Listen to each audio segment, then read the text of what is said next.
आ जाओ जी, अगले वीडियो में चलते हैं, अगली कहानी की तरफ बढ़ते हैं। अच्छा, ओवापेन जो होता है ना, ओवापेन आपकी हार्ट बीट को भी इंक्रीज करता है। कैसे करता है आइए देखते हैं। ओवापेन आपकी हार्ट बीट को भी इंक्रीज करता है। कैसे करता है आइए देखते हैं। तो ये देखो,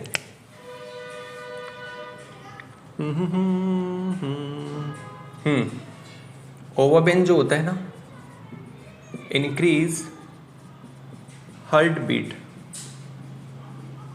कैसे तो आइए देखते हैं। ये देखो जी, ये देखो जी, तो ओवापेन का काम, पहला तो काम तो क्या था, ओवापेन का काम था ये किसको ब्लॉक करता है, Na+K+ पंप को। सबसे पहले तो ये काम करता है। जैसे ही Na+K+ पंप ब्लॉक हो जाता है, Na+K+ पंप को ब्लॉक करने के बाद में ये एक नए चैनल को ओपन करता है। ओवापेन ओपन न्यू चैनल, और वो नया चैनल कौन सा होता है, Ca+2 चैनल। कौन सा चैनल होता है, Ca+2। तो ओवापेन क्या करता है, यहाँ पर इसको तो ब्लॉक करता है और एक नए चैनल को ओपन करता है। मतलब आपका नाम, मतलब मेरा नाम ही तो है Ca+2 चैनल, मैं ही तो हूँ वो Ca+2 चैनल। और अच्छा, आप क्या करोगे, याद करो पहली क्लास, Ca+2 बाहर की तरफ ज़्यादा होता है और Ca+2 अंदर की तरफ क्या होता है, लो होता है ना। तो बाहर से Ca+2 को अंदर लेके आऊँगा। जब सेल के अंदर Ca+2 बढ़ेगा, जब सेल के अंदर Ca+2 बढ़ेगा, तो याद करो Ca+2 बढ़ता है तो क्या होता है, जब Ca+2 बढ़ेगा तो मसल कॉन्ट्रैक्शन बढ़ेगा, और मसल कॉन्ट्रैक्शन अगर बढ़ेगा तो आपकी हार्ट बीट क्या हो जाएगी, हार्ट बीट बढ़ जाएगी। हार्ट बीट आपकी क्या हो जाएगी बताओ, बढ़ जाएगी। कब, जब आपका मसल कॉन्ट्रैक्शन बढ़ेगा, राइट। तो ओवापेन इंक्रीज हार्ट बीट कैसे करता है बता दिया आपको, याद रखना इस चीज को।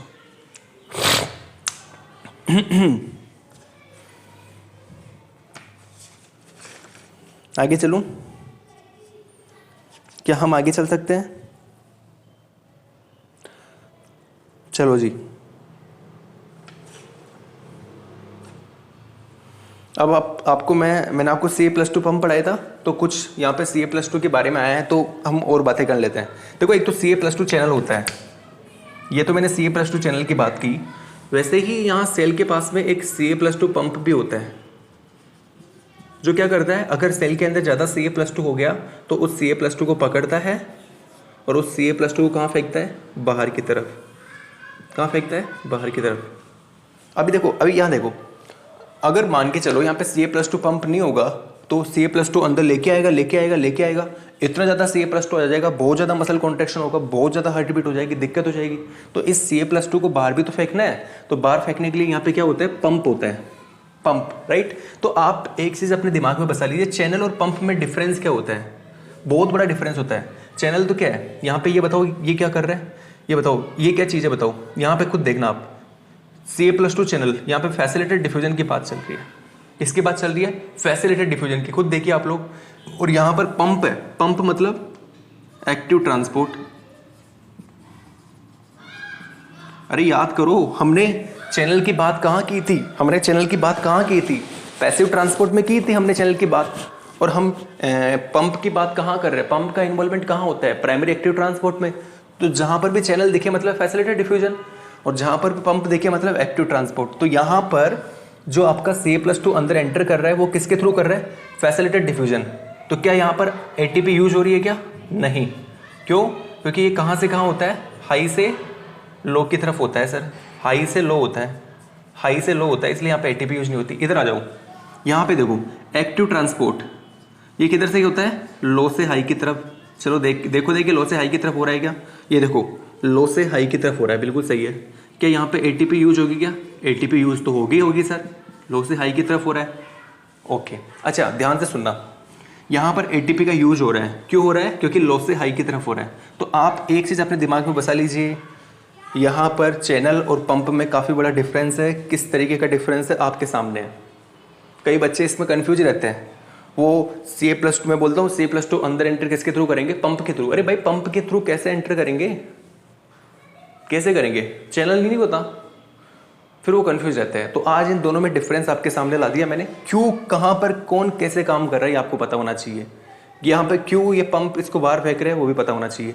याद रखना, सेल के अंदर Ca+2 की कंसंट्रेशन ज़्यादा हो गई ना तो वो सेल के लिए अच्छी कंडीशन नहीं है, वो एक लीथल कंडीशन है।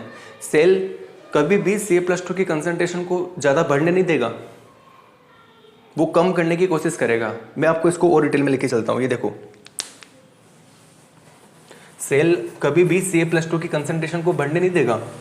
उसका रीजन क्या है? क्योंकि Ca+2 जो होता है ना वो सेल के लिए लीथल होता है, सही नहीं होता, खराब होता है। ज़्यादा Ca+2 मतलब सेल की डेथ समझ के चलो आप लोग। देखो मैं बताता हूँ इस चीज़ को आपको इस चीज़ को मैं समझा देता हूँ आज। यहाँ देखना आप ध्यान से, ये देखो, ये हम बड़ी सारी सेल बनाते हैं आज। ये देखो ध्यान से सुनना, ये आपका क्या है? Ca+2 channel, right. ये लो जी, Ca+2 अंदर आ गया, किसके through? Facilitated diffusion, right. Ca+2 अंदर आया, अंदर आया, अंदर आया, अंदर आ गया। अब मैंने आपको कहा था Ca+2 जो होता है सेल के लिए लीथल कंडीशन होती है। लीथल मतलब इसको या तो आप बाहर फेंको, सीधी सी बात है, या इसको आप कई सेल के अंदर किसी ऑर्गेनेली में स्टोर करके रखो। इतना हमें Ca+2 नहीं चाहिए भैया। तो किसी ने कहा यार एक काम करते हैं ना, ये आपका जो Ca+2 अंदर आ रहा है ना, इसको हम एक काम करते हैं, हमारे पास यहाँ पे एंडोप्लाज्मिक रेटिकुलम होता है जिसको हम सार्कोप्लाज्मिक रेटिकुलम भी कहते हैं। तो ये एंडोप्लाज्मिक रेटिकुलम जो होता है ना, यहाँ पर क्या होता है, यहाँ पर हमारे पास चैनल्स प्रेजेंट होते हैं। ये चैनल पता है क्या करते हैं? ये चैनल, सॉरी, यहाँ पर हमारे पास पंप प्रेजेंट होते हैं। सॉरी मैंने गलत बोल दिया था, यहाँ पर हमारे पास पंप प्रेजेंट होते हैं। कौन से पंप? Ca+2 pump. ये Ca+2 पंप क्या करते हैं? लो कंसंट्रेशन ऑफ Ca+2 को अंदर की तरफ लेते हैं। अब देखो यहाँ पर ध्यान सुनना, इधर Ca+2 की कंसंट्रेशन क्या है? हाई है, और इधर Ca+2 की कंसंट्रेशन क्या है? लो है। तो लो कंसंट्रेशन ऑफ Ca+2 को अंदर की तरफ खींचते हैं ये पंप। कौन से पंप? ये पंप। ध्यान से सुनना, कौन से पंप होते हैं ये? Ca+2 pump. क्या नाम है इसका? इसका नाम है एंडोप्लाज्मिक रेटिकुलम। ये इसको हम सार्कोप्लाज्मिक रेटिकुलम भी बोल देते हैं। और ये चैनल का नाम क्या है? इसको बोलते हैं Ca+2 पंप, या इसको बोलते हैं सरका। इसका नाम सरका भी होता है, याद रखना। Sarcoplasmic reticulum Ca+2 ATPase pump, ऐसे कुछ करके नाम होता है। अभी लिखवा दूंगा इसका पूरा नाम आपको। इसको हम सरका भी बोलते हैं, सरका या Ca+2 पंप। तो आप इसको सरका बोलोगे ना तो वो बेटर रहेगा। आप इसको सरका ही बोल के चलिए, कई बच्चे कंफ्यूज हो जाएंगे। Ca+2 पंप मेम्ब्रेन पे प्रेजेंट होते हैं, तो आप इसको सरका बोल के चलिए, सरका। सरका का काम क्या होता है? लो कंसंट्रेशन ऑफ Ca+2 को क्या करता है? ये लो कंसंट्रेशन ऑफ Ca+2 को आपके कहाँ पे लेता है बताओ? एंडोप्लाज्मिक रेटिकुलम में लेता है। क्यों ले रहा है? क्योंकि मैंने कहा ना Ca+2 सेल के लिए लीथल कंडीशन होती है, लीथल कंडीशन होती है, लीथल कंडीशन होती है, खराब कंडीशन होती है ज़्यादा Ca+2 सेल के लिए। तो उसको अंदर लेना है, या तो आप अंदर लो या फिर उसको बाहर फेंको। और बाहर भी हम फेंकेंगे। देखो यहाँ पर हमारे पास क्या होते हैं? Ca+2 पंप होते हैं। वो पंप क्या करते हैं? लो कंसंट्रेशन में लेंगे और इसको बाहर फेंक देंगे Ca+2 को। लेकिन अभी भी Ca+2 अंदर आया जा रहा है, अंदर आया जा रहा है, अंदर आया जा रहा है, रुक रहा नहीं है। अभी भी आपका ये जो चैनल है ना, कौन सा channel? Ca+2 channel. Ca+2 channel अभी भी Ca+2 को अंदर लेके आया जा रहा है, Ca+2 अंदर आया जा रहा है। तो भैया अब हमारी सेल के अंदर जो हमारा माइटोकॉन्ड्रिया होता है ना, हमारी सेल के अंदर जो हमारा माइटोकॉन्ड्रिया होता है, अब वो माइटोकॉन्ड्रिया क्या करेगा? ध्यान से सुनना। अब वो माइटोकॉन्ड्रिया इस Ca+2 को अपने अंदर लेगा। ये लो जी, Ca+2 कहाँ स्टोर हो रहा है? माइटोकॉन्ड्रिया में। क्यों हो रहा है सारा काम? क्यों होता है? Ca+2 लीथल होती है। कैसे भी Ca+2 को हमें बाहर नहीं रखना, साइटोप्लाज्म नहीं रखना। कैसे भी करके उसको या तो बाहर फेंको या स्टोर करो ऑर्गेनेल के अंदर। चलो फिर से अभी भी क्या हुआ? अभी भी आपका Ca+2 से चैनल के थ्रू Ca+2 अंदर आया जा रहा है, अंदर आया जा रहा है Ca+2, रुक रहा नहीं है, अभी भी आया जा रहा है Ca+2 अंदर। तो अब क्या करें? तो किसी ने कहा कोई बात नहीं है, हमारे पास वेसिकल है, इस वेसिकल में डाल दो आप Ca+2 को, वेसिकल में डाल दो। तो ये लो जी, वेसिकल भी फुल हो चुकी है, वेसिकल भी Ca+2 की कंसंट्रेशन ये लो जी भर दिया वेसिकल को भी। तो अभी भी Ca+2 रुका नहीं है, ये लो जी, अभी भी Ca+2 आए जा रहा है, अंदर अंदर आए जा रहा है। तो फाइनली होगा क्या? ध्यान से सुनना। फाइनली पता है क्या हो जाएगा? फाइनली जब इतना ज़्यादा Ca+2 सेल के अंदर हो जाएगा ना, तो इस सेल की क्या हो जाएगी? इस सेल की क्या हो जाएगी बताओ? इस सेल का होगा अपोप्टोसिस। क्या होगा? अपोप्टोसिस। अपोप्टोसिस मतलब सेल डेथ। क्यों हुई है? मैंने कहा था सेल के लिए लीथल कंडीशन होती है, या तो आप इसको स्टोर करो या इसको बाहर फेंको। अब हम दोनों काम कर रहे हैं, हमने स्टोर भी किया, बाहर भी फेंका, लेकिन उसके बावजूद भी इतना ज़्यादा Ca+2 अंदर आ रहा है, इतना ज़्यादा Ca+2 अंदर आ रहा है कि हम उसको अनकंट्रोल हो गए, हमने उसको कंट्रोल नहीं कर पाए।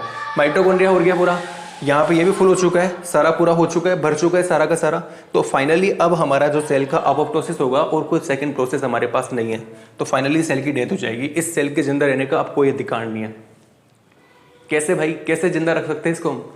इतना ज़्यादा Ca+2 हो चुका है इसमें, फाइनली इसकी डेथ हो जाएगी सेल की, राइट। तो इस सर का क्या होता है, लिख लो, सार्को एंडोप्लाज्मिक रेटिकुलम। लिखो इसका प्रोनाम, कहाँ लिखूँ? Sarco endoplasmic, Sarco endoplasmic reticulum,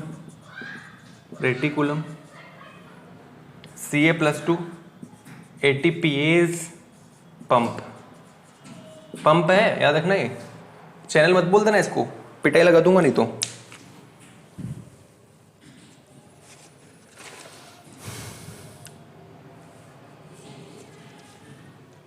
right बच्चों, तो ये हमारा होता है